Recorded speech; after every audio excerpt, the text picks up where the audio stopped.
एक बार एक माँ थी जो देख नहीं सकती थी और एक दिन वह अपनी प्यारी बेटी को स्कूल से लेने गई। हालांकि जब बेटी ने उसे देखा तो उसने जल्दी से अपने बैग की घंटी पकड़ ली ताकि उसकी अंधी माँ उसकी आवाज न सुन सके। बेटी अपनी माँ के अंधेपन से शर्मिंदा महसूस कर रही थी, लेकिन माँ ने अपनी बेटी को उसकी गंध से पहचान लिया और बिना कुछ कहे सब समझ गई। जब वे घर पहुंची तो उनके बीच गर्मा गर्म बहस छिड़ गई। बात इतनी बढ़ गई कि बेटी का फोन बज उठा और गुस्से में आकर माँ ने उसे जमीन पर पटक दिया। गुस्से में बेटी अपनी माँ के कमरे में भागी और उसकी प्यारी कैसेटें जिनमें अनमोल यादें थीं तोड़ दी।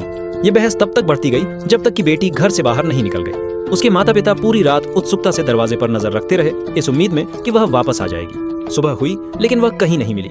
उन्होंने स्कूल में भी खोजबीन की लेकिन उसका कोई पता नहीं चला। फिर उन्होंने रेडियो पर एक दिल दहला देने वाली खबर सुनी। पुलिस को एक लड़की का शव मिला था। माता पिता जल्दी से पुलिस स्टेशन पहुंचे और माँ ने कांपते हाथों से शव को छुआ। कोई जाने पहचाने निशान नहीं थे और उसने राहत की सांस ली। वह उसकी बेटी नहीं थी। फिर भी उसकी बेटी अभी भी लापता थी।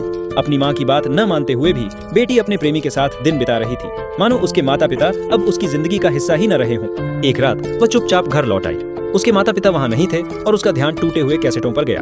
उन्हें ठीक करने की कोशिश करते हुए उसे पछतावा हुआ। जैसे ही उसने एक टेप चलाया, उसकी माँ की आवाज कमरे में गूंज उठी, बेटी मुझे माफ कर देना, मैं तुमसे बहुत प्यार करती हूँ। बचपन की एक घटना याद आते ही बेटी की आंखों में आंसू आ गए। उसने गलती से एक तार खींच दिया था जिससे चावल पकाने वाला कुकर गिर गया। उसकी माँ दौड़कर वहां पहुंची लेकिन वह उसे देख नहीं पाई।